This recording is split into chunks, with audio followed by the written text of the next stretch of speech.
My friends, it is another Wednesday, and that means I am here live again with Let's Talk with the Doc. And I'm excited to have Sister Patricia Cheung coming back to talk with me tonight.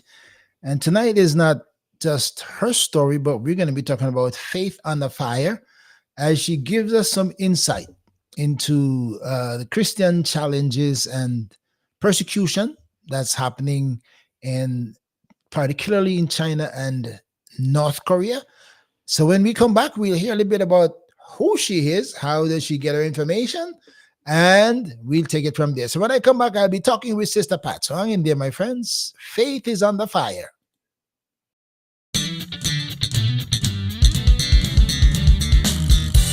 ORB Ministry presents Let's Talk with the Doc.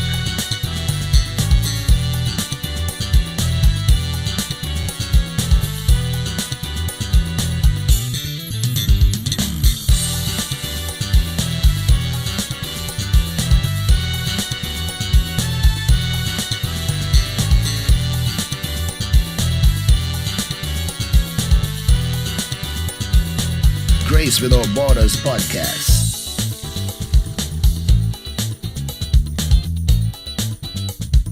A thought for you. Ask Pastor. And a whole lot more. You never know what's next or who will join the conversation.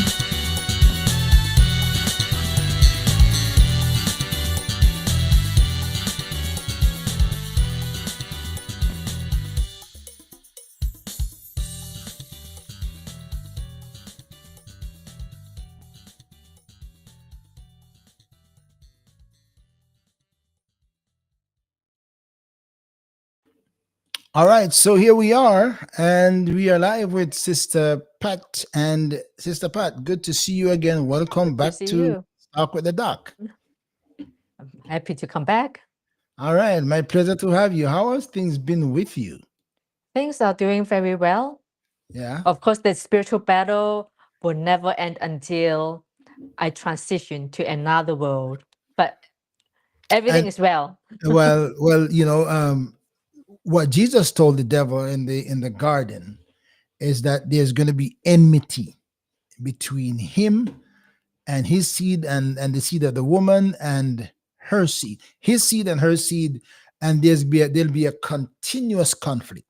Unfortunately, some people are experiencing the bitter end of the conflict more than others are, and that's what generate part of what generate this conversation tonight. Welcome to good to have you coming back to talk with us about some of the stories and the experiences, about people of faith in Asia, China, and North Korea particularly.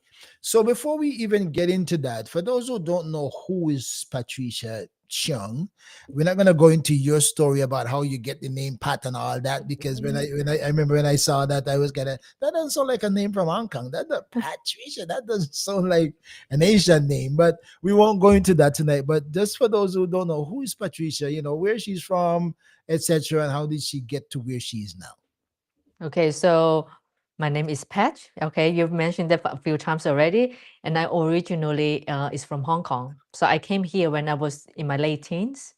I don't know what I was thinking about, but yet late teens. And then like I have my TikTok and Instagram channels where I focus on praying or sharing faith-based news, especially Christian persecution in other countries, mostly in Asia, and some of it even England and Canada are facing persecution. And this is how I started everything. So that's one of your specialty. I mean, just like highlighting Christian struggles around different areas. Hmm. Yes. Yeah, Yeah. that's your ministry. That's your focus. Focus. Yes. So then maybe one would ask, what inspires that? What triggers the interest and the desire to do that? Well, I won't say I knew what I wanted when I first started my social media channels.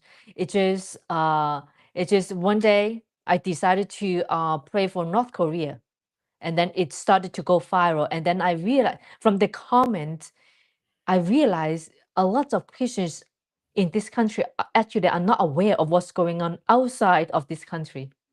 And I was kind of shocked of, I won't say ignorant, but it's not significant at all. In the American church cultures, seems like this kind of persecution isn't really well aware. And I've been to different kind of churches in America, Asian, American, and I find that the church cultures here in America focus more on the individual level, like brokenness, sins management. However, Asian churches, they have more mission. They have more ministry involving in Christianity outside of this country.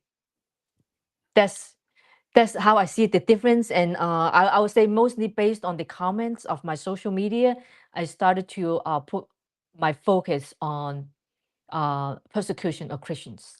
And that was that just to create an awareness so that people can join the prayer, or create a different sense of understanding, I would say out of awareness, awareness. awareness, awareness, because I think according to this ministry is called persecution.org, or even Open Doors, they mention about more than 300 million Christians are being persecuted every year.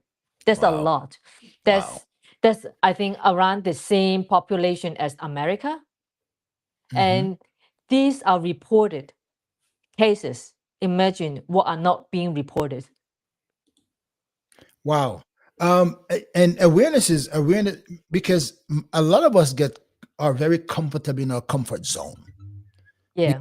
because everything is okay with us, so to speak. We don't have the struggles. We don't have to hide. We don't have to take cover. So we just go about our business, freely, joyfully, happily, and that's how we go. We kind of uh, ride with ride with blinders. Some of us. Hmm.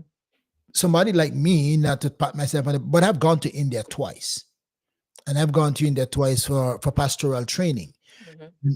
and the experience that I've had in those times going there create more than a awareness of what persecution looks like, Hmm. because we had to take the training into the mountains, and people travel from, I mean, hundreds or thousands of miles by train to get there in the mountains, and it's almost done undercover. And some of the people who have come to the training, um I'm not here to take this story over, because I want you to talk your story, but just creating the awareness of what people go through in different places under different religious persecution. um I've seen pastors who've been beaten, their church burned, they have been imprisoned, their worship leader shot dead. I mean, all these things happen, and still his wife got her teeth knocked out, under the persecution. And he's not even sure when he gets back he would if he would remain alive, but he was still there. Wanted to be trained, and still have the zeal and the desire to go back to his community and do whatever he can. So there's some of us who are very comfortable and Hmm. unaware. So kudos to you for being here and wanting to create the awareness of what is happening to many Christians around the world. So you started the Awakened by Pat, right? Yes. So that's your Yes. ministry. It's called Awakened by Pat. So give us a little bit of insight into the title of that, the inspiration of that title, Awakened by Pat. Well, it's just that a lot of Christians are sleeping. Let's wake up. Okay, okay, okay. So the awaken is to wake up others. Yes, it's just to wake up others. Me, of course, when I do my homework or do my research, I need to wake up also. Yeah, it's just that today I'm looking back at um, things that I wrote, for my post regarding North Korea, because this is, of course, one of the major countries, right, that really persecute Christians. And when I look at how the Christians being treated in the labor camp, it's disgusting. And at the same time, it reminds me that, like, I cannot let the comfort I enjoy here to kill the fire of praying for them. It's just the cup, not everyone is anointed to take the cup that they're taking right now. I like the term the cup. Yeah. That's what Jesus said. It's You too will. big for I most of us here. I remember Jesus said, "Are you willing to drink up the same cup?" So okay, all right. So I'm talking to Sister Pat, and her ministry is Awakening with Pat, and she's here to create an awareness of the persecution that is happening, especially in in China and in North Korea, and maybe she will highlight some other things. So give us where do we go from? First of all, let me not overlook this, because I had it in my thought to mention my my my sympathy concerning the massive fire Mhm. that was recently in Hong Kong. I don't know how they got over. Do you get numbers on? Do they have final numbers on the people who suffered in No, those fires? like, not. I think the death toll will keep rising. Right now, it says there's 160. Oh, that is low. Very. I'm think that's just kind Mhm. of really No, but conservative. there will be way more, because a lot of these bodies will actually burn into ash. Yeah. Yeah, so the firefighter reported when they first went in, it was like less than 30 minutes of the fire started. Uh, it was already 500 degrees Celsius Wow. inside of the building. So imagine how many 500 people with degrees 500 degrees Celsius. Celsius. Yeah. So, Whew. and a lot of people they were not even aware the fire were Does going anybody on, understand what because 500 degrees Celsius mean? That's like 1500 degrees or more Fahrenheit. I just know that the formula is, when convert I Fahrenheit know back to it's like Celsius, three. It's minus like, 30 yeah. divided by 2. Well, in the So calculation so part of the it, I other just, way, I was like, I don't know. I I'm one just, of the I just know Chinese it's who are almost not good at math. okay. But wow. And how many buildings where people live came down? How many of those buildings? Because I saw numerous high-rise buildings where people lived, and they were all burned one after the other. Mhm. What is your question again? No, I was just see. Do you have a clue how many buildings there were that were caught up in that fire? 7 out of 8 were 7 out of 8. Wow. burned. Oh my God. Whew. And these were all high-rise dwelling So buildings. 30 floors for each building, and 8 units on each Wow. floor. Wow. So the firefighters, basically, they had to go floor by floor to kill the fire. I know. I heard and how long that took, and there are a lot of seniors who lived in those. Anyway, my prayers and thoughts are with Thank all you. the families, and God bless the souls of those who perished. But here we are. Okay, so we're gonna talk tonight about the story about suffering, Christian Mhm. suffering. Where do you want to start? What's I the first actually point you want to? I want to start with North Korea, Okay, because it seems that most people don't really get information about North Korea, since that country is totally closed. yeah, that's a close-off country, so there's not like news and reporters going in and coming out to Right. So the news, or what's going on inside of the country, usually comes from the defectors. And so regarding the Christian situation in North Korea, an estimation is 400,000 secret believers in So North Korea. yeah, okay, 400,000 secret believers. That is incredible. I'm curious because the country is so locked in and locked Mhm. down. How do we believe in deflect? How they get to sneak out of North Korea? Because they close even the border to South Korea. So How Right. did they even get to sneak out? Actually, they usually sneak out from the border of North Korea and China. China. Yeah, Okay. Okay. yeah. Okay. And Okay. usually how they ended up as in South Korea, because when you think about South Korea, it's just south, but they Hmm. have to make a loop. And the lucky one who were not caught by the Chinese government will have to travel to Southeast Asia. So such countries like Thailand, Vietnam, and then from those countries they go back to South Korea. But once they go back to South Korea, they are safe. Wow. How long a journey? Days? Is that Oh, walking, riding? oh, How did could be they? months. Could be Months. months. Like so, for them to go to China, definitely walking. The border of China and and North Korea are kind of wide. So they don't have a wall like here in America and Mexico. So there would be some areas that they knew they could just cross. Hmm. However, but they may get caught by the Chinese authorities. Then the China will send them back, and that's the beginning of suffering So you could, for them. I could only imagine if they survive, then that would be some Right. real tough punishment. Yeah, and those who were lucky enough uh, to stay in China and being caught, I think it really depends on like how far did they go, and then where they could connect with another stop. It could be by bus, and I doubt if they could get on the plane from Mm. China to anywhere in Southeast Asia. So not walking, it's not walkable, but I'm sure it's just like maybe little bus ride.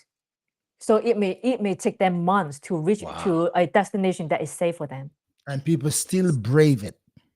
Yeah, because like I'm sure no one, especially from this side of the world, no one could imagine how tough life is in North Korea.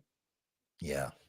Yeah, I know we could never know the story again because sometimes they try to show you the best picture that they can. When Right. somebody do slip in there, they try to show you, the parades and the good things, but in the fields and in the camps and Mhm. all this, it's a whole other story. All right, so you want to start with Korea. So what are your insights?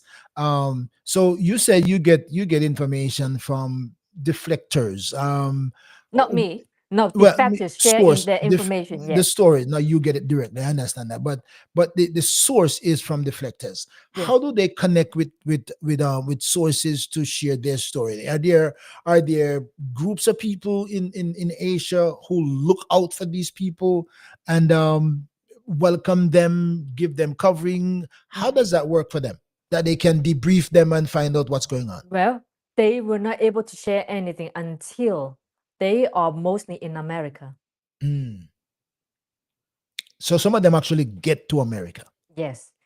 Get to America may not be living here as a citizen or resident, is that they got to travel to the capital, to DC, to share the stories in front of the Congress. Oh. And that's how the State Department, Department of State get the information. And of course, certain NGO, non-government organization will also feed them the information. And then, but the question, more important question is, how could there be even be Christians in North Korea? Where did that start? Right. So that's a big question. Right. Yeah. Do you have any insight? How does Christianity even start in North Korea? All right. So in the Because missionaries came earliest over 20th century, North Korea, before Korea was separated into North and South, so it was one Korea.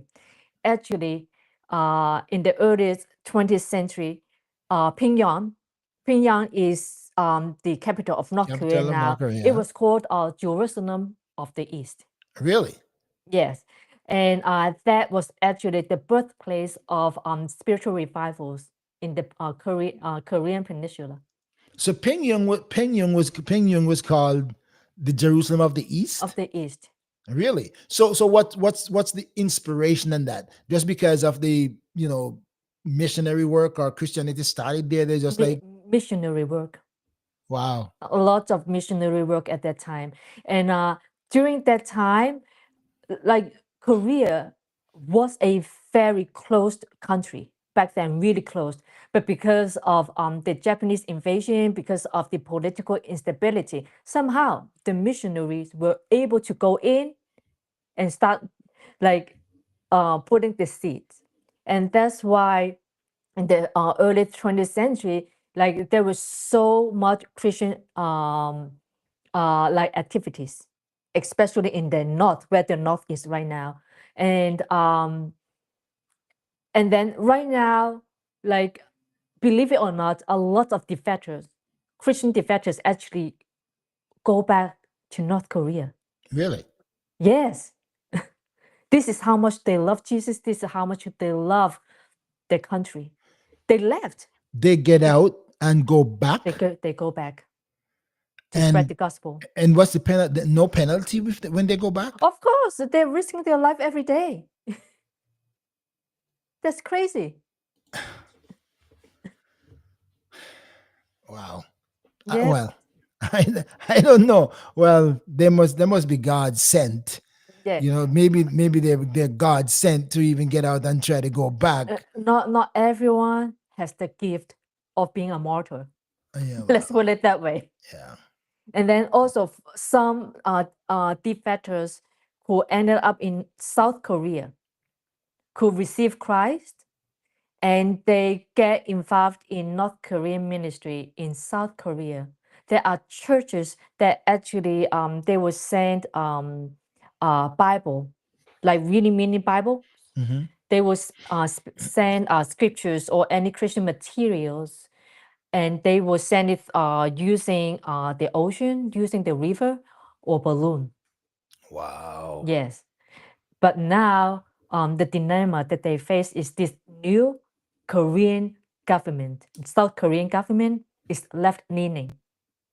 They're actually criminalizing anyone trying to do that.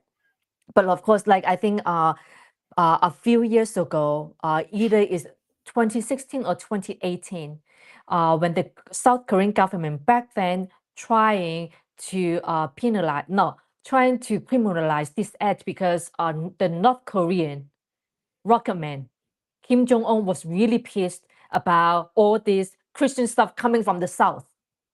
So the South Korean government trying to make peace, but then the Supreme Court of South Korea said this is freedom of expression. They Mm. cannot do anything.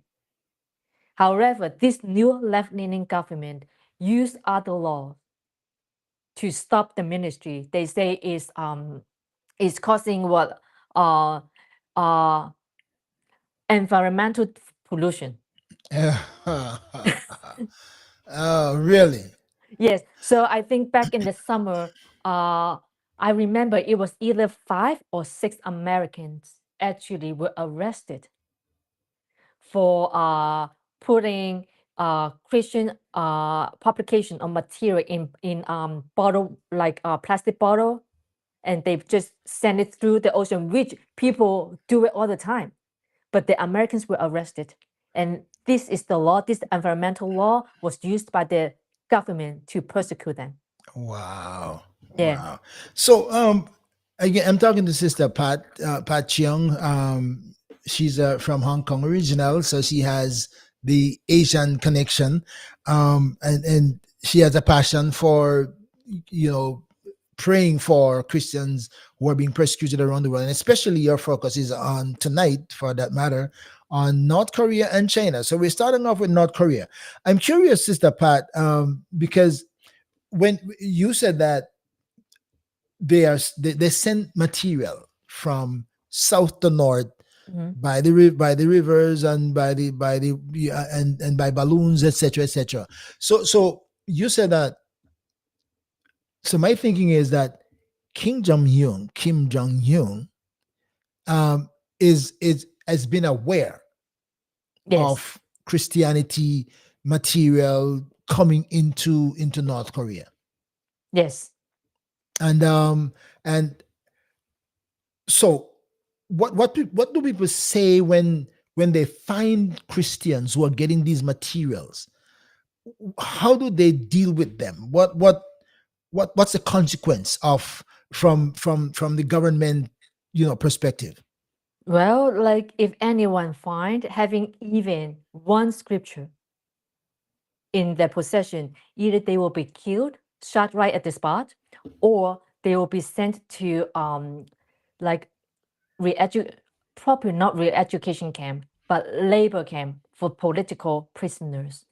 In North Korea, Christians are under category of national threat, and Christians do not have any legal right. So here in America, at least like you get a chance to go to court. They don't. They just got sent to these extremely harsh camp for political prisoners, and even their children go with them. Wow. Their children don't stay home. Wow. Like I think back in 2011 or 2008, a 2-year-old toddler was sent to prison with his Christian parents. And now the question is, how did the authority find out? How did the local officials find out? It's usually reported by neighbors, families, or teachers. So basically, everyone in North Korea, it's just like communist China, it's like Venezuela, Cuba. They are the spy of the government. So, like let's say for like teachers, they would ask their students, "Hey, like, did you see your parents closing their eyes, moving their lips, and then they move their body back and forth?" That's usually how Christians pray. And children being innocent, "Oh yes, I do." Then the teachers will report that to local authorities. Local authorities could be the head of the community, or could be someone in the police station. Definitely someone who has some kind of power in the area. And then like to get out of trouble for the so there is another thing in North Korea is called guilt by association. You may not be the one committing the so-called crime, but if your father get caught, if your uncle get caught, or if your aunt get caught, your cousin, whatever, you can be sent to, may not be the political camp or camp for political prisoners, but you could be sent to re-education camp just because you know the person being caught. So re-education camp is to try to detox you from any other beliefs into and to indoctrinate you. Is that re-education camp? Like, okay, get rid of what you believe and try to indoctrinate you with something new. I will not say get rid of what you knew, is to scare you Okay. to renounce whatever that you believe or whatever you know. So so for like re-education camp, usually they will have a length of how long would they stay, and they may able to have minimal connection or communication with their family, really minimal, but they still have to do very harsh labor work. They still don't have enough food.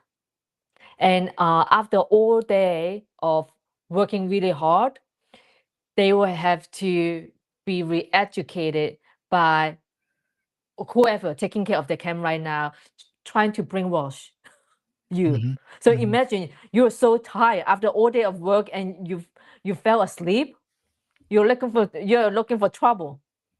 So basically, they they brainwash the person or force the person to renounce what they believe by uh by making you very tired, by exhausting you basically physically and mentally. Wow.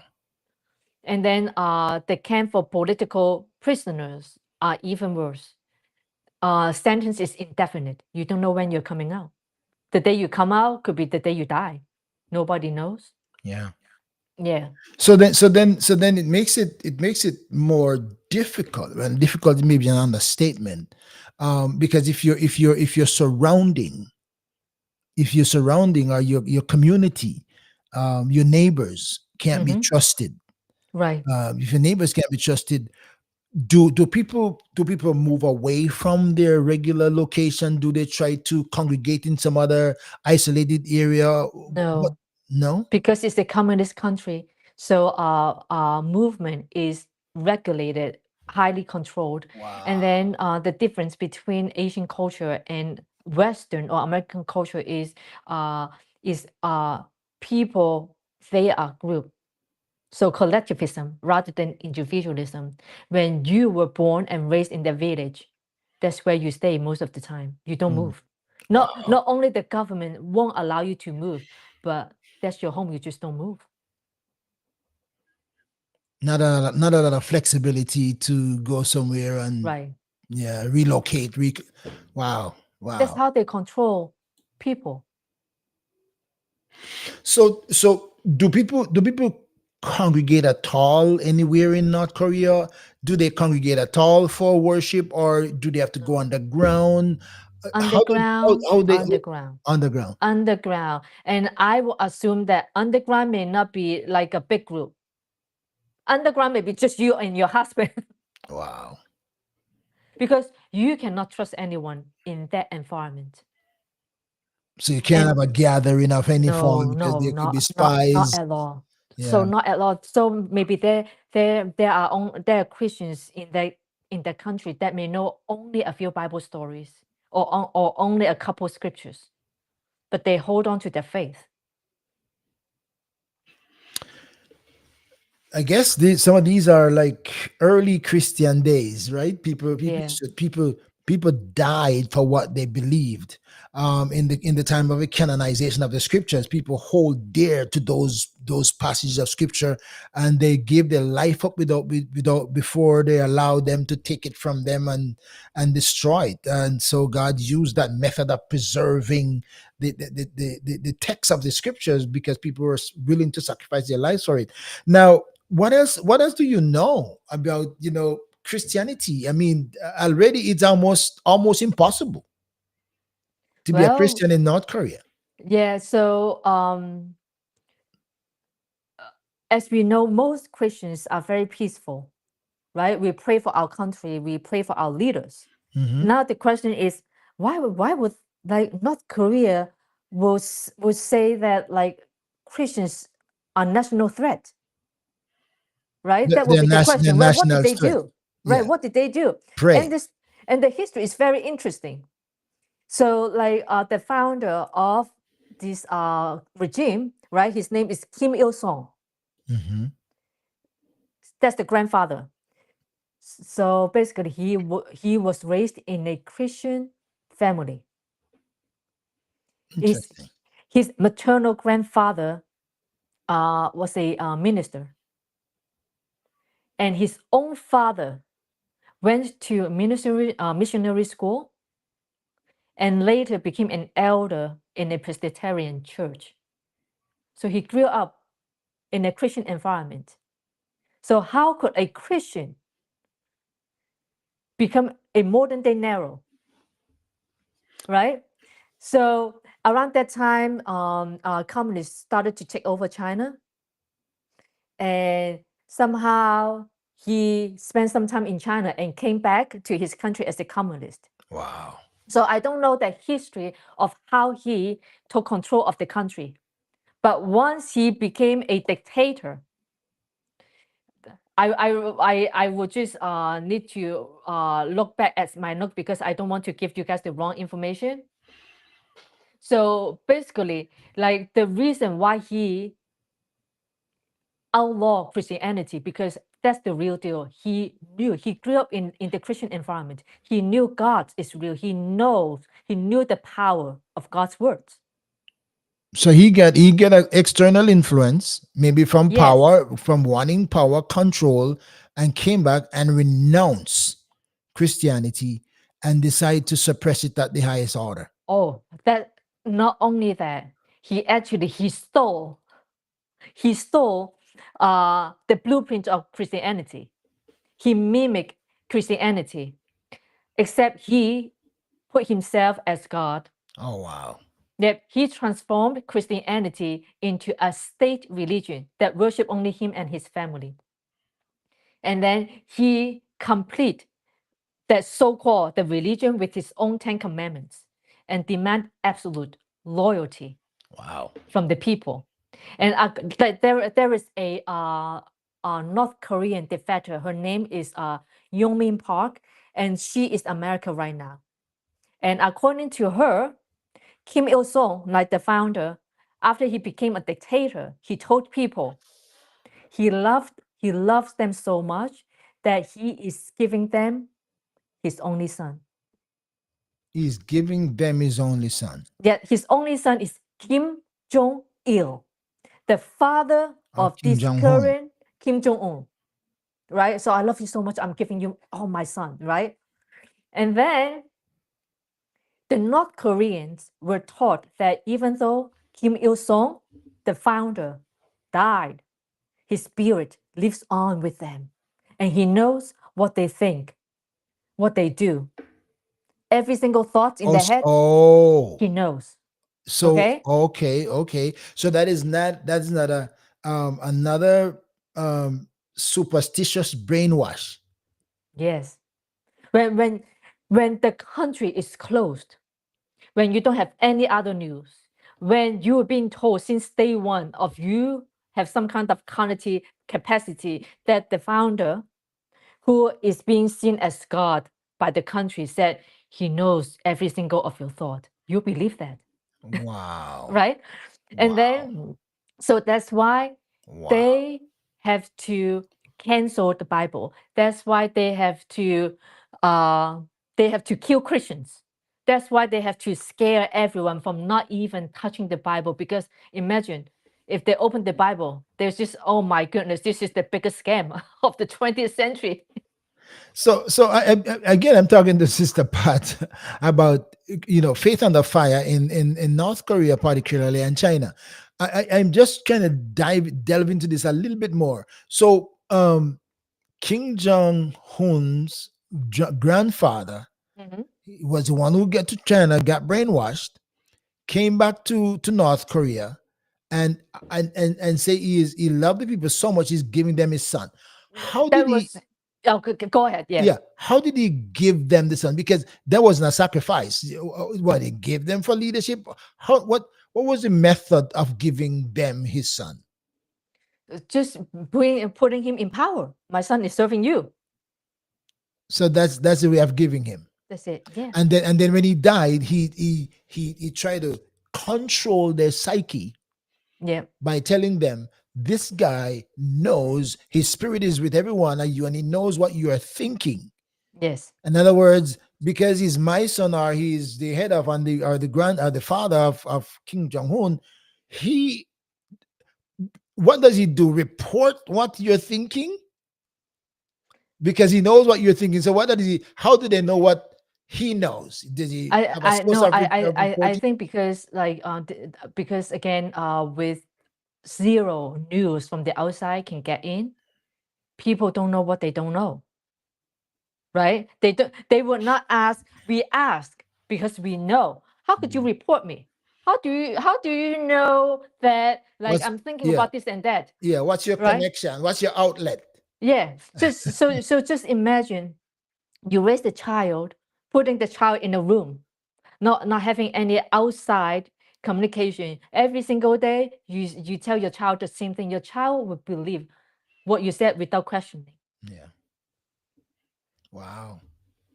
Wow. Whew. All Yes, right. and that is insane. Like that, they use our fear and manipulation to get into their way. And It's and it, it's amazing that it's amazing the power of the psyche. If you control a man's mind, you control everything about him. yes, You can lead him anywhere you want if you can control his mind. And I think that's what they have done. So it is amazing that as you said earlier, um, um, Pyongyang, right? Pyongyang, the Yeah, Pyongyang, capital. yeah. Pyongyang, the capital of North Korea, was considered the Jerusalem of the East, Mm-hmm. and all of a sudden it becomes what, the worst place. What it becomes, the I would Egypt say of the like West, hell. like the hell It's of hell. It's where? hell.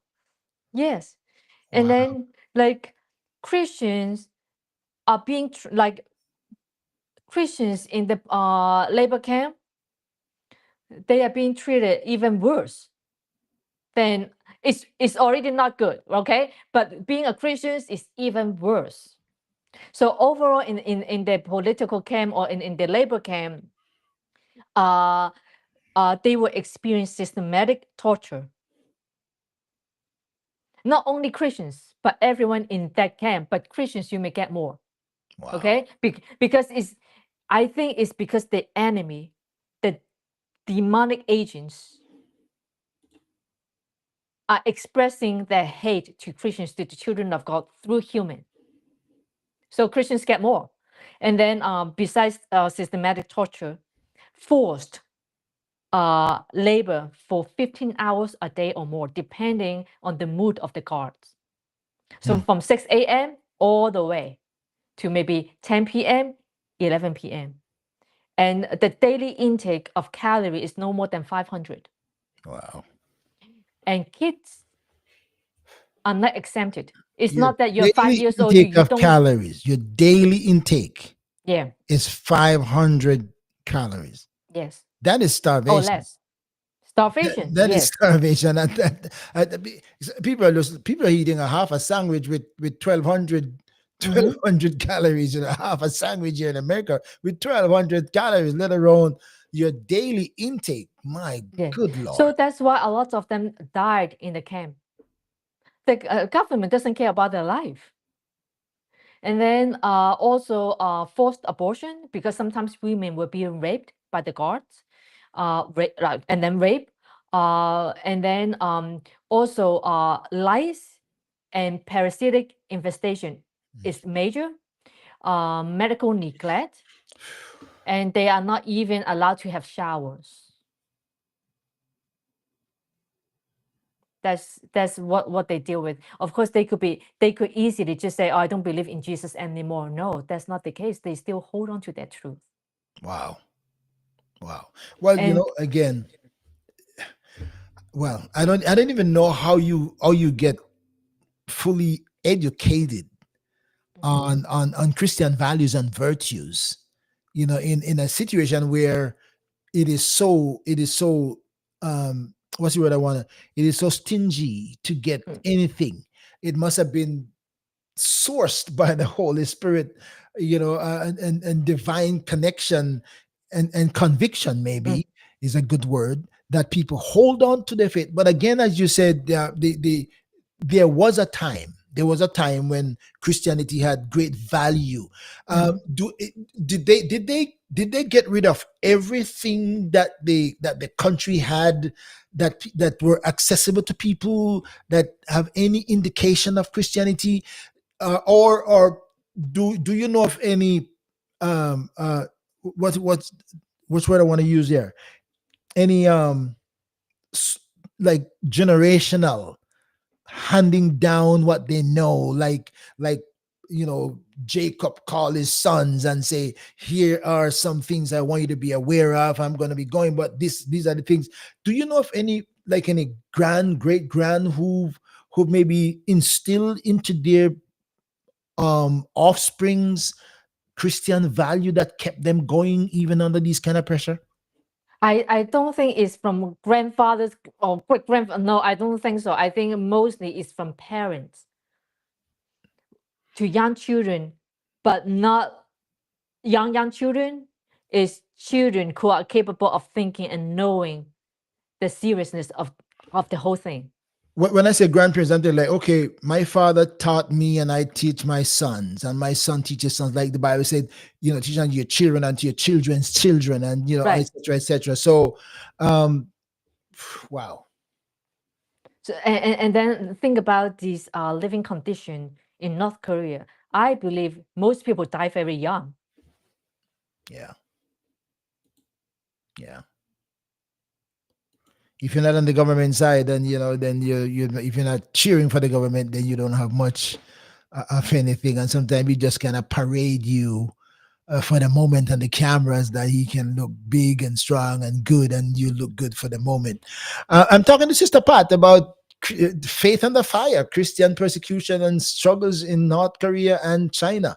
All right, so we've gone through all this time about North Korea. What else do you want to give us an insight on North Korea before we turn to China? And those who are just joining us, some of these people, most information that comes out of North Korea about Christianity comes from defectors who have sneaked out one way or the other, maybe walking for months, from China border until they get down to South Korea before they are in a safe place. And sometimes they make it to America, to Department of State, to talk about what's going on. That's how people like Pat and she has her sources get information about what's happening there that most of us, the average person, could never know because we don't have the source of hearing all these things. What Well, else I do you want to think tell us about North I'll Korea just before like we go to China? do the homework. If your audience are really interested or really have the calling or the burden to pray for persecuted Christians, not only North Korea or China, but if they really spend time instead of finding out when will be the next Taylor Swift concert, right? Go online, look for multiple sources, and see what countries that God has put in their heart, and start praying for those Christians in that country. I'm going to agree with you that's not one of our top priorities. And because and I think it's the awareness makes a difference. The awareness makes a difference, and for me, as I said, I've gone to India twice, and I've experienced that some of those things by talking to some of the victims personally, hear their stories, and see the pictures of what they experience. That creates an awareness for me. But I must be honest, that's not where my life is spent thinking about the persecuted Christians, because oftentimes we don't focus on the things that don't directly impact us. Right. Fortunately, we don't focus on what don't directly impact us.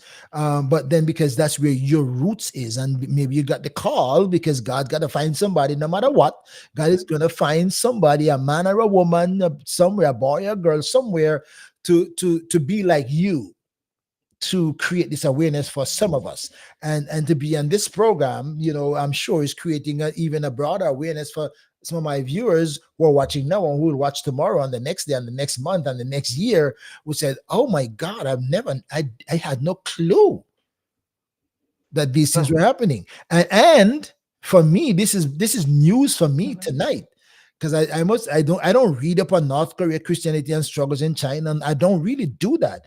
But to hear you tell me tonight that in the 20th century,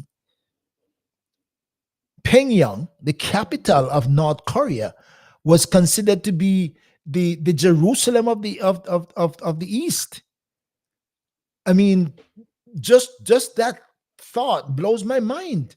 And then one wonders, how far have they gone from that to where they are now? Right. That is dramatic. Yes. I think it took maybe 3 generations. Wow.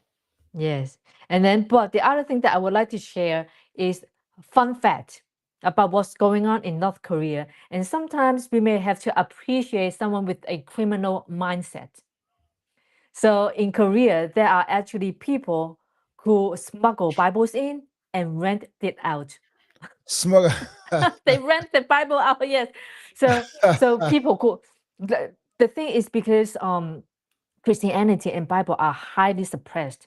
So this is human curiosity. The more you said no, the more I want to find out, right? That's So true. people are willing to spend maybe as much as 1 month worth of wage just to rent a Bible. Wow. Open that and read exactly what's in the Bible. Hey, but God is great, right? That's amazing. That is amazing. Smugglers get Bible in, and Yes. they rent it, Yes. and people rent it and return it, rent it and return it. Yes. If they didn't get caught. If they didn't, if they, wow, oh my goodness, wow, that's amazing. That is amazing. That is amazing. How precious that is, and sometimes we just think I throw them around.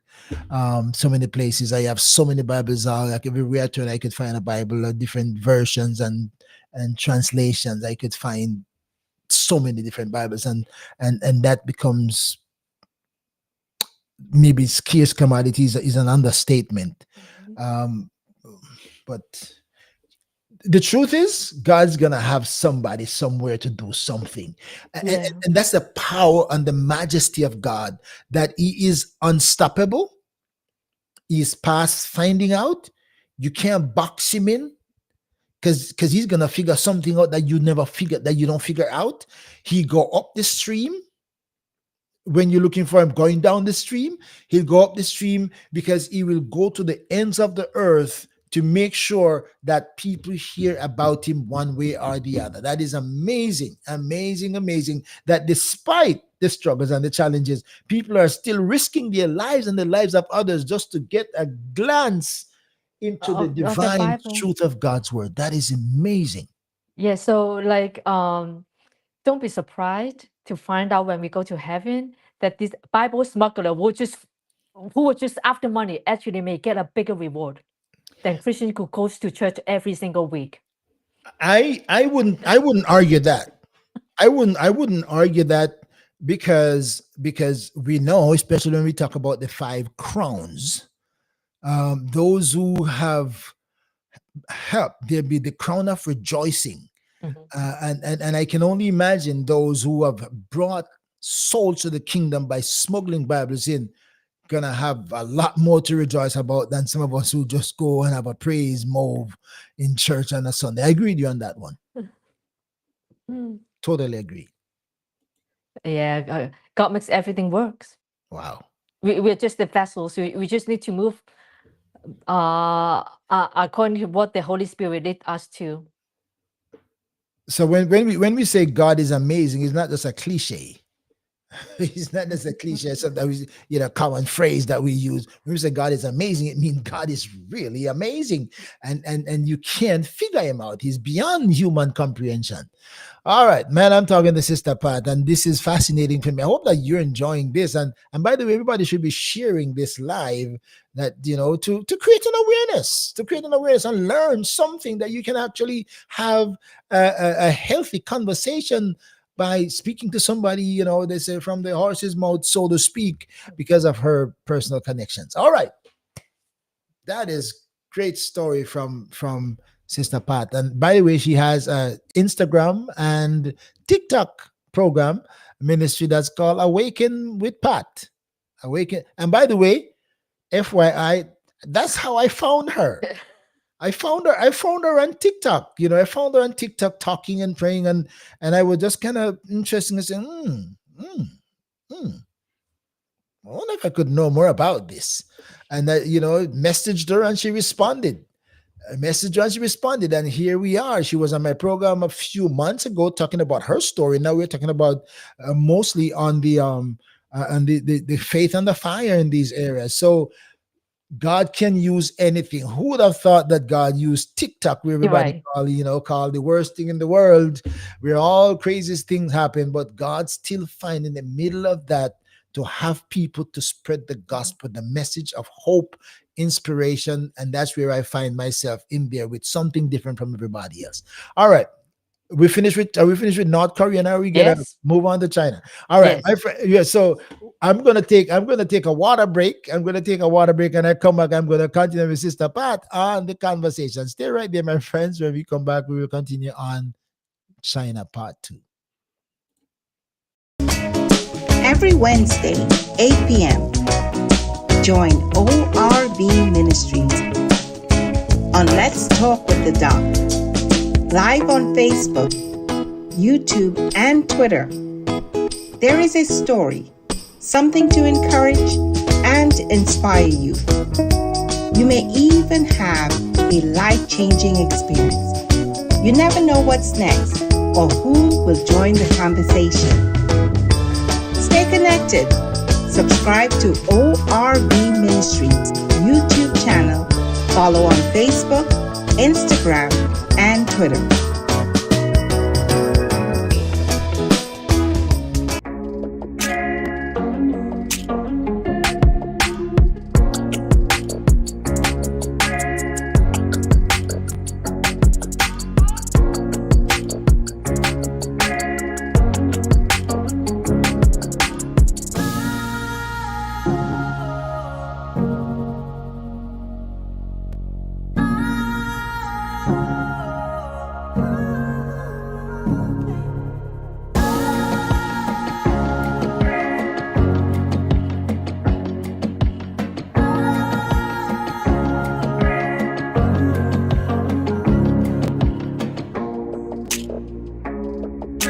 ORB Ministries presents Truth Matters. Join the Truth Matters panel for discussions on issues of the times with host Dr. Orville Beckford Sr. and his panel consisting of Bishop Anthony Campbell, Dr. Danet Ming, Bishop Colin Powell, Reverend Hashana Knight, Pastor Shelley and Tony, Reverend Dr. Norman Grant, Bishop Carlton Chambers, and Evangelist Tanisha Beckford James. Nothing is off limits for discussion. Follow ORB Ministries on Facebook, YouTube, and TikTok. Subscribe, turn on notification, and get ready for the next hot topic on Truth Matters.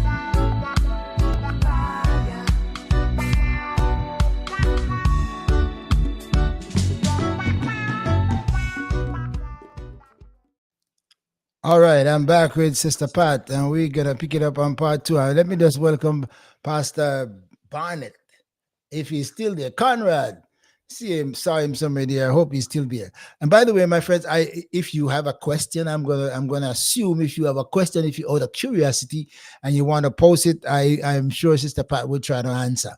All right, okay, so let's go. Where are we now with China? You're more connected to China. You're from Hong Kong. China's, Hong Kong split off from China many years ago. So what is the story? So I'm sure you have more links into China than you would into North Korea. Right. So in China, actually, it's not illegal to be a Christian. Unlike North Korea, it's illegal. However,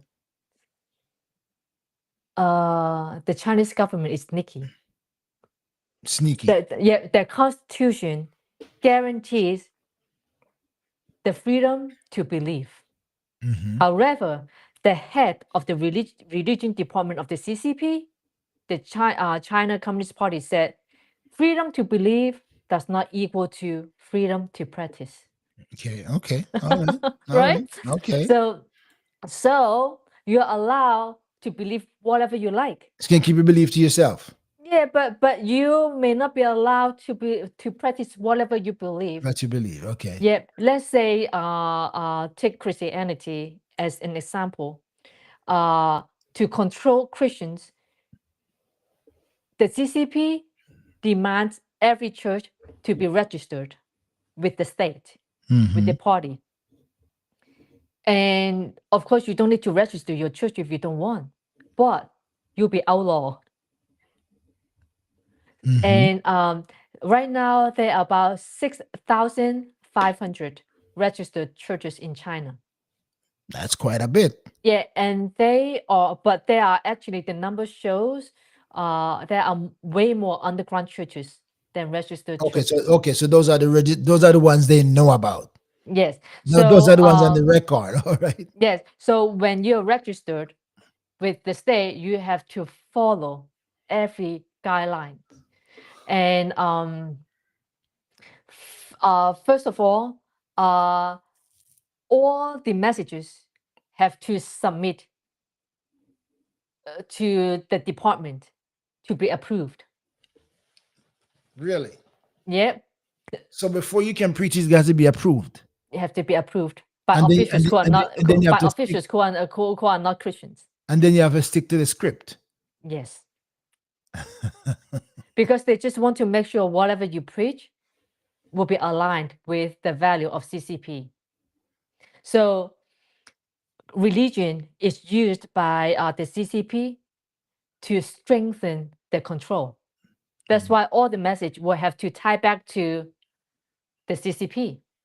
And the congregants must sing the national hymn and plead their loyalty to the party before they can even sing the hymn to worship God. So every church gathering is like a state event. Like registered, yes, registered church. Underground is another story. Yeah, registered churches are like a state event. Yeah, So if you don't want to follow those guidelines, you have to risk it to go underground. right. If you want to have the freedom to express and freedom to say what you want to say and not to follow the CCP's structure and protocol, then you gotta find some other place where you're not discovered and not registered and not discovered. Yep. What's the danger if you what's the danger if you are discovered? What's the penalty for transgression? Well, usually, the officials will go after the leaders and elders before they go after the congregants. They may go to they may go to their underground Christians to try to harass them, to scare them from of not going to that church again. But with the leaders, they will actually detain the leaders, arrest them, or even imprison them, or Wow. fine the church. Wow. They will do anything to close the church, period, or force the underground church to register. So then CCP can control their message, can control their finance. So the finance is not controlled by the church, it's controlled by the state. And then for registered churches, they are also required to install a surveillance camera even at the pulpit, because then the CCP or whatever local officials know who have the balls to attend the church to control them. So they want you to install surveillance camera that Yeah. is like CCTV. CCTV, yes. Yeah. You can say no, but you have to close the church. Oh wow. Yep. And that's not the scary thing. What is more scary is back in 2023. So this the CCP has actually a 10-year plan to how to say, what is the word? Not renew, to change religion. 10 years plan that they follow. Not only Christianity, but also Judaism, Islam in China. There are 5 religions in China. So all the religion will have to follow the same mandate. But in 2023, the CCP rewrote portion of the Bible. Revoke. You said No, revoke? rewrote Okay. portion of the Bible to make it more consistent with the CCP values. So they rewrote actually the part of Gospel of John where Jesus told prostitute, not prostitute, Mary. Maria, I think it's Maria. Maria Mary? Oh, I have to look back to my Chinese Bible. But remember the famous scene that the crowd wanted Jesus to stone the woman. The woman taking adultery, Mary Magdalene. Yeah, well, that was Magdalene, not Mary. Okay, so and Jesus said, "Whoever have no sin can cast the first stone." Right? They can't cast the first stone. But in the CCP version, Jesus was the person who stoned the woman to death. They said Jesus stoned the person to death. Yeah. Wow. The reason why they did it is because they don't want people to think they can commit a crime and get away with it. So the authorities has the power, or the authorities have the power to stone you to death without questions. Yeah. So that is as contrary from Bible as it could be, because Jesus did say if anybody without sin cast a stone. And then when Jesus said, we are then accusers, he said, there's no one Lord. And Jesus said, neither do I condemn thee, but go your way and don't do it again, because worse will come upon you. Because, and I think what Jesus was implying there, if they catch you again, they're not going to bring you to me this time. They're going to stone you. So that is as twisty as you could turn the scriptures to justify your own cruelty. Yes, and they actually they edited what Jesus said. So instead of Jesus said like, whoever have no sin can cast the first stone. According to the Chinese original script of what they rewrote, Jesus said, I'm not perfect, but I have to carry out the law.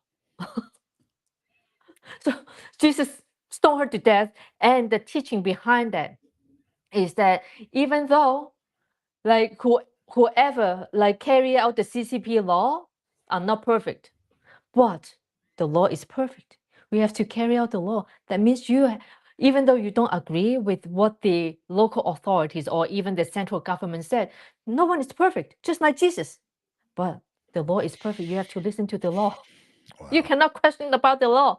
And China, what is scary about that is there is only one company, it's a state-owned company that can like print the Bible. You and I cannot take our Bible and then use our printer to give it to friends. No, it's illegal. There is only one company who's allowed to do it in whole China.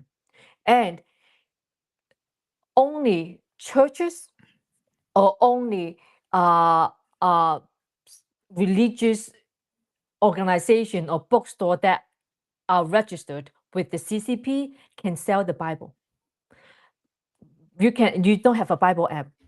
Apple actually removed the Bible apps from China since 2018. When you go to any website inside of China, you cannot buy Bible online. The only way you can get Bible is to go to state registered bookstore or church to get your Bible. And now the question is, what version did they get? The one that Jesus killed, or the one that Jesus forgave? Well, I mean, if they reroute it and make it legal or illegal to have anything else or to buy from any other sources, then it definitely is the version that they translate that you're gonna have access to. Okay, so that's on the open market. Yeah. On the black market, what's the experiences there for those who are defiant against following those restricted ways of preaching, teaching, and worshiping? What's the outlet for them, or their resources? Is that by smuggling or what? How do they get resources to go underground? I mean, the good thing is that they do allow missionaries into China. Not anymore. Not anymore. Like this year, May, China actually prohibited all missionary work. So now there's a prohibition against missionary work in China. No more. So they tighten the noose now. Unless you get permission. But when you get permission, then it will be similar. Protocol guidelines are okay. You got to swear to this. That's what you're going to do. Yeah. So I still have a friend in Hong Kong who works for this organization, or this pastor who goes to China to evangelize. So from the outside, nothing changed. But how much can he actually spread the gospel? It's allowed, but not allowed. Wow. Whew. And then I don't know if you or your audience are aware that back in October, China has arrested about 30 leaders from a church called Zion Church. About 30. I haven't heard about that. Yeah. So Zion Church started as a very small, like home church, really small. Mhm. So the founding pastor somehow he was able to expand it into a big church. And then he actually received a lot of pressure from the officials. He refused to give in.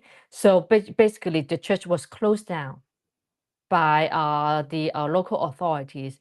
And then during the pandemic, or even before the pandemic, he was able to build like different multiple locations online. Mm. And that's how he started to really expand. However, he and other leaders in the church were arrested back in October. This October just gone, yeah. Just a couple months ago. And And then what was the basis of the arrest? uh,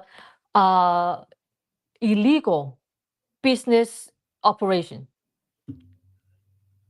like basically like a financial fraud. Because in China, uh, like let's say about church, you are not allowed to receive donation. In September 2025 this year, China actually prohibits any religious activities that has something to do with money. That means you cannot fundraise. If you want to teach some faith-based courses, Bible school, whatever, you cannot take money. People Really? cannot donate money. People cannot pay you a fee. So how did the churches operate in terms of uh what the word I want to use, electricity, That's why they go underground. so okay, okay, so People can donate. People, your congregants can donate, but they cannot be caught giving you money. That's so why it's even the underground. churches that are registered are under that same kind of restriction, or that is only for those that are not Underground. registered? They even though seems that it's for all the churches, is targeted underground. And remember, the finance of the registered churches are controlled by the authorities. Hmm. So they check your books and what, they check your books, know what's coming in and what's going on and where it's going, I would not be where it goes. surprised. I would not be surprised if this is the case. Wow. Wow.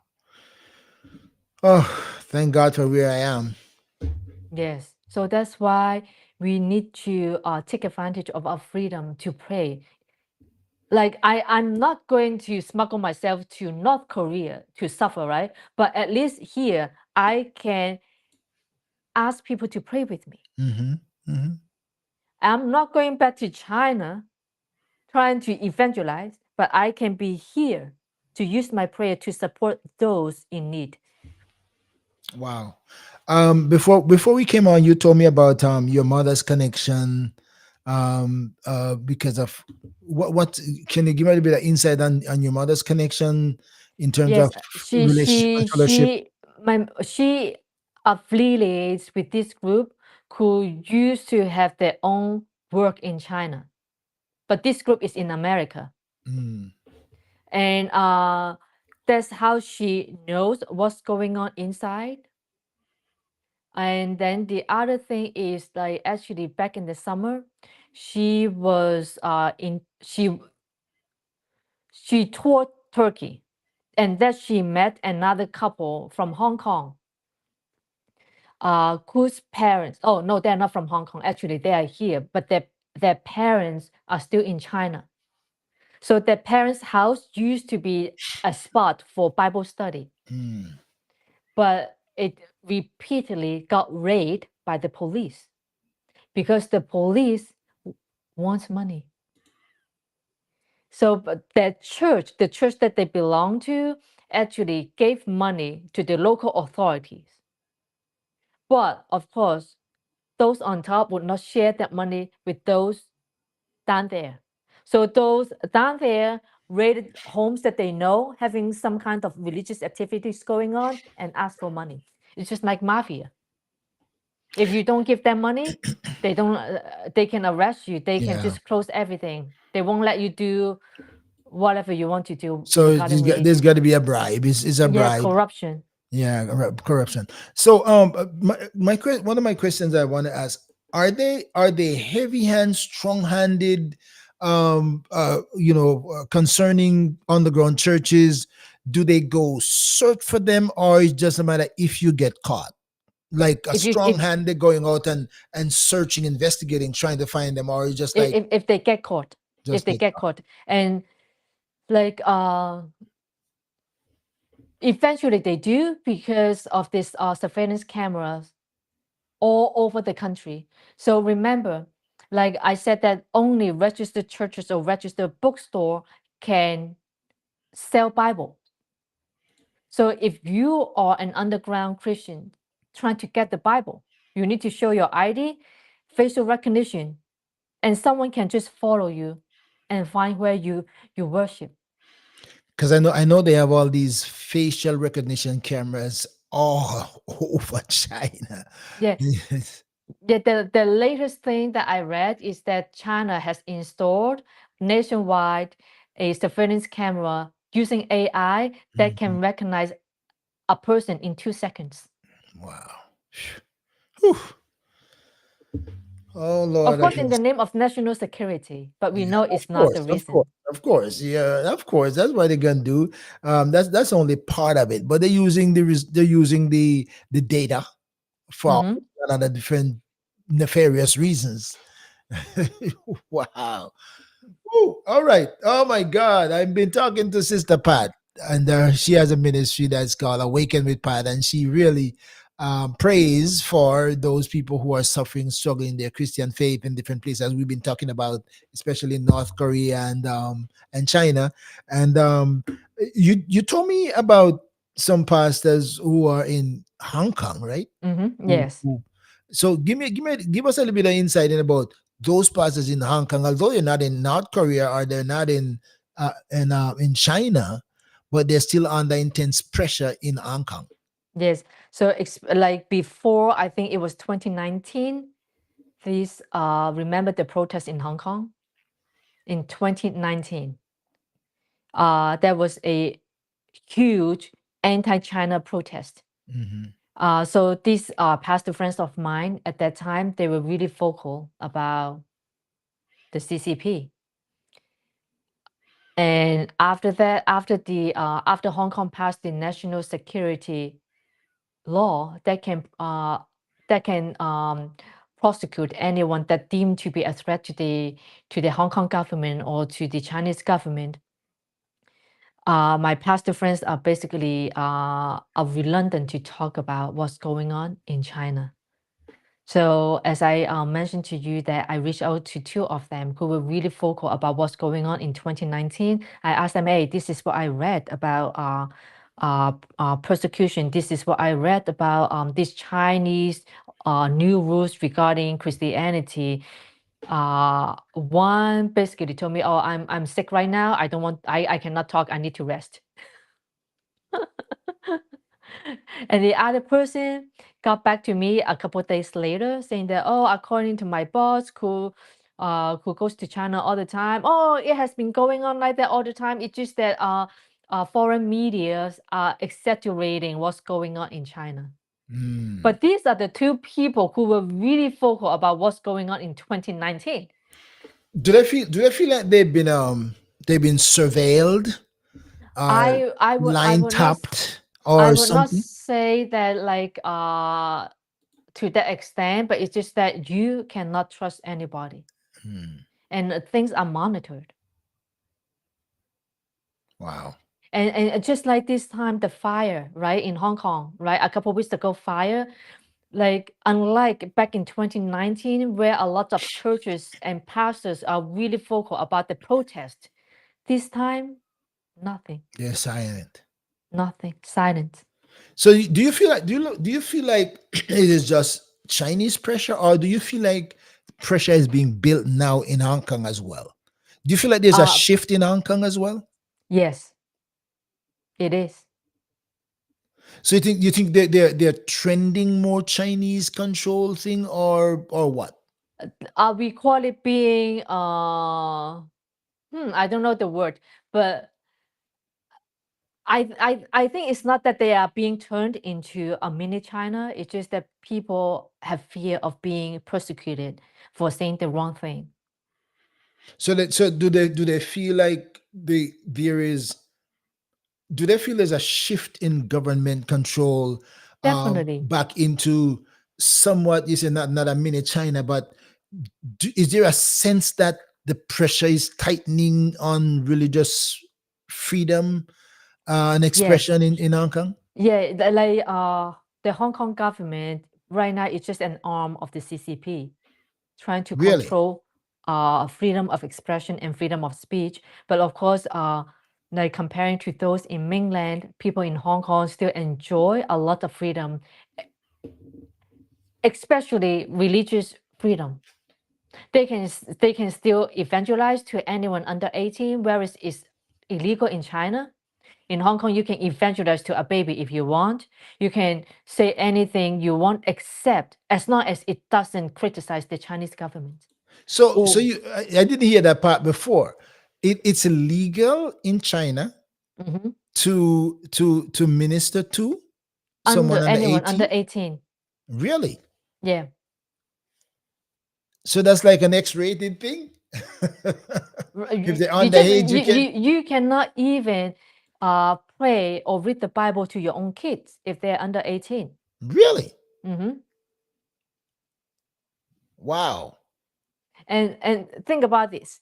You send your kids to school since a young age, but up until 18, you are not about you are not no, you are not allowed to share your faith with them. What faith? Really? What kind of faith did they have? The faith of the CCP. So by the time your kids turn 18, you want to They're already evangelize with them. completely influenced already. They Yeah, control their early age. yeah. Oh my So goodness. that's why I said like China and North Korea are different. China allow you freedom to believe. But not freedom to practice. Hmm. Wow. Wow. Whew. Well, Sister Pat, I learned a lot. Yeah. I've learned a lot tonight. And yeah, and then when I have uh, prayers for persecuted Christians in China, or when I share about like faith-based news about China, Christians, I assume they're Christians, they question me. Not a lot. A small percentage of Christians question me. They said, "Oh, where did you get that information? I didn't read that. Prove that to me." I was like, first of all, this is not a court. I don't need to prove anything to anyone.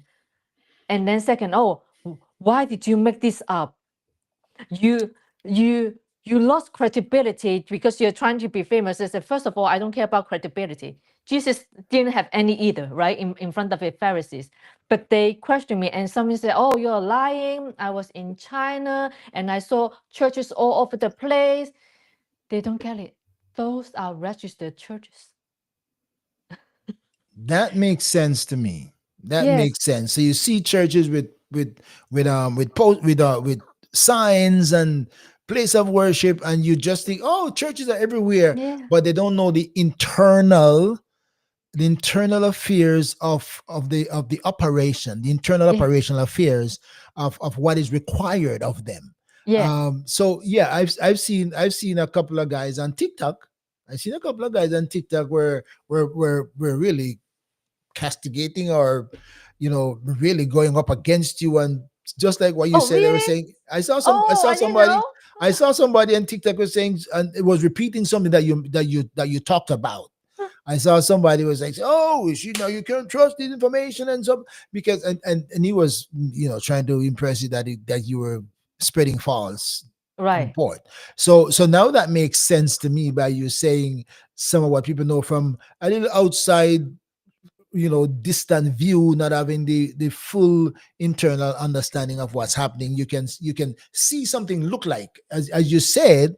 And as you said, that is fascinating because you said, unlike North Korea, China gives you freedom to believe Mhm. what you want to believe, but they don't give you freedom to practice what you believe Or what you think is true. or what you think, so that's a whole different story. Became, you might see the headline said there is freedom to believe in China. You got a freedom to believe, Yeah. but then the next part is you don't have the freedom to practice your faith Yeah. in the way you believe it. And even if like you're 18 years old, you go to church, random church, again, you don't know what is don't know. If you don't know the truth, you don't know whether the truth that someone is giving to you is true. That's the scary part. And like they can something that is 99% true and 1% false is still false. Mhm. This may be what the Chinese government is giving to people. But if they don't have comparison of the truth and the not so true, they don't know what is real and what is not real. And then I also have people like uh kind of like saying that, oh, if they have nothing to hide, they can register. They don't want to register. That means they're not clean. I was like, That's a catch. hello. That's a catch. Yes, it's just that being a Chinese, I know how Chinese thinks, right? Because sometimes I will use similar tactics to get what I want under the truth, but not deceiving. Basically, when you deal with a good lawyer, they do the same thing. Telling you A and telling you B doesn't mean you will get C. But people are naive enough to say if you're given A and B, then you'll get C. Mhm. And if you're giving the freedom to believe in whatever religion, then they assume that you'll be given the same degree of freedom to practice. So, meaning if you refuse to register with the state, that means you're not real, not understanding. Word itself is an art, right? You can just turn it around, interpret that in any way that you want, just for you to reach your agenda. And China says that there are about 40 million Christians. To give people an idea, hey, we allow people to believe, but they never tells you what are the terms to allow you to believe. So this is from the latest restrictions. So 18 years or older, it has been going on for a long time. And then you cannot participate in any religious activities that involve fundraising that I told you, selling merchandise, meaning you cannot even sell that head with the with the cross. You cannot. And you cannot charge for any Yeah. faith-based No, I know training. she just got frozen a while ago. You got frozen for a while ago. So right after you said 18 years old was been going on for a while, you got frozen. So pick it up from there. Okay, so like the most up-to-date restrictions or guidelines that one has to follow in order to be allowed to practice, let's say Christianity, is first you have to be 18 years or older. You must attend a state-approved church that agrees to preach according to the CCP principles. You must praise the CCP and his leaders before singing hymns to praise God. Wow. Any faith-based messages shared online must be posted on a state-approved platform that holds an Internet Religious Information License. Your online faith-based content must align with CCP values and support CCP leadership. You cannot participate in any religious activities that involve fundraising, selling merchandise, or charging for faith-based training. If you are a clergy member, meaning if you're a pastor, you cannot share faith-based messages using your religious identity to attract followers or online traffic. Wow.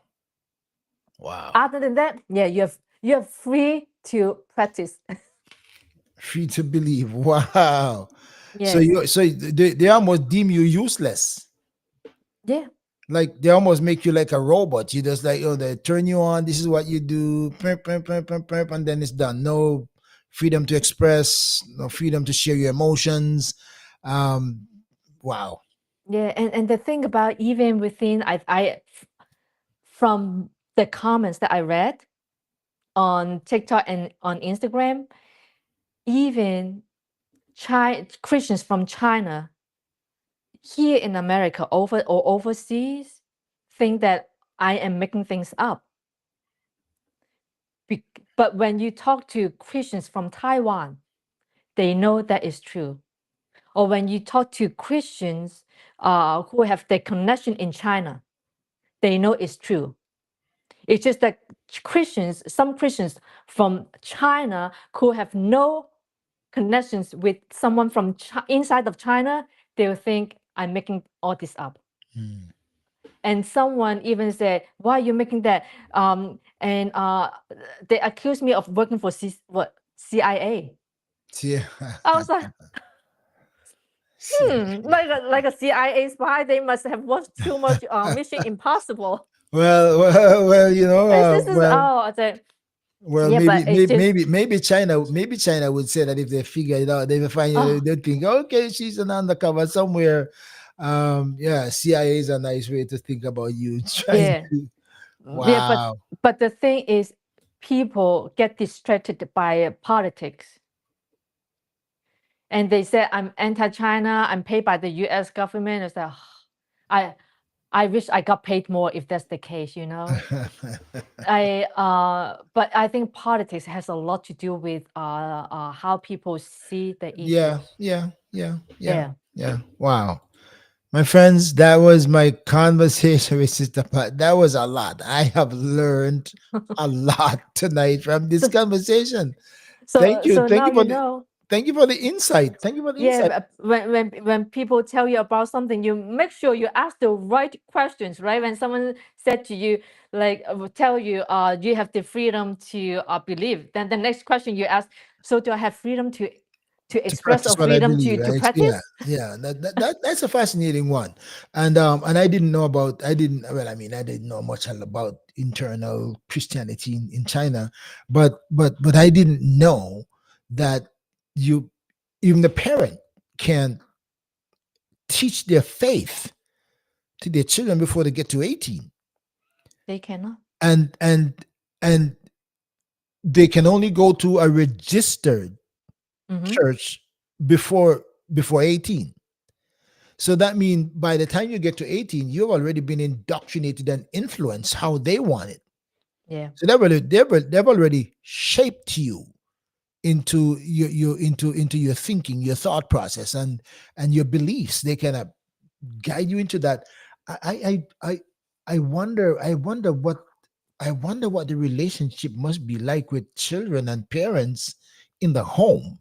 How distant that must be when it comes to Well, religious no, beliefs. I don't think it would be distance because we show we show Jesus love by giving love. Okay.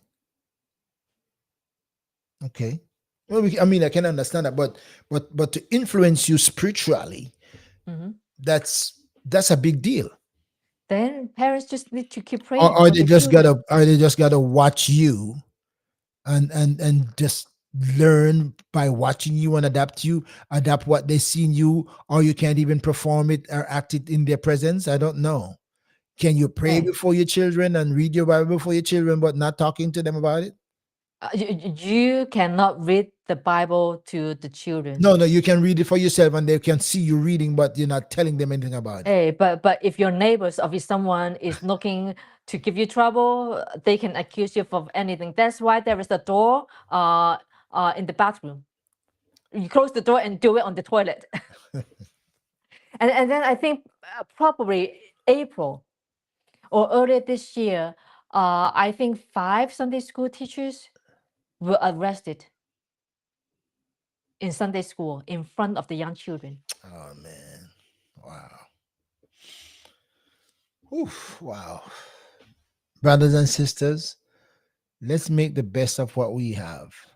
Let's be thankful for the freedom to believe and the freedom to practice what you believe, whether it is wrong or right.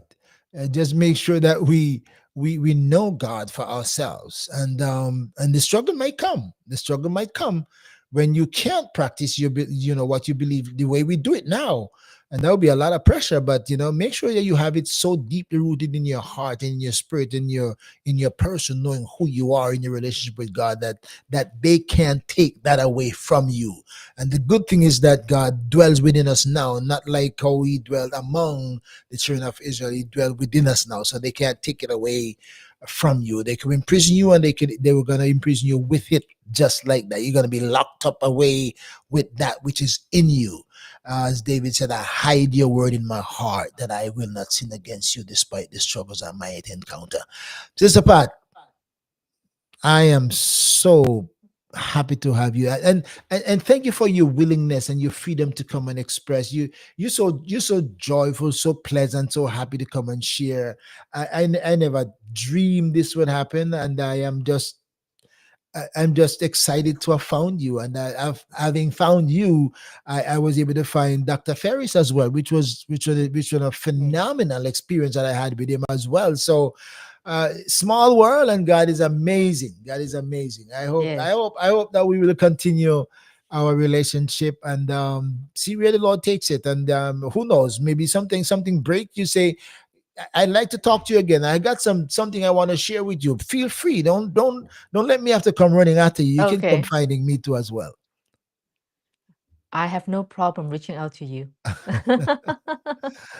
Amen, amen, amen. God bless everybody for joining. I hope that you share with a few people. This is just fascinating stuff that we need to spread around. I find one problem with Christians in general, and I was contemplating that to myself this evening. Christians don't share. Mhm. You go on social media, they find something, they just read it, or they enjoy it for themselves. They don't share. They don't spread it. They don't advertise. They don't get others involved. And I said it before and I say it again. You might be surprised when you get to heaven. Just you might gain stars on your crown in heaven by just sharing something that is life changing to somebody else. God takes record of that.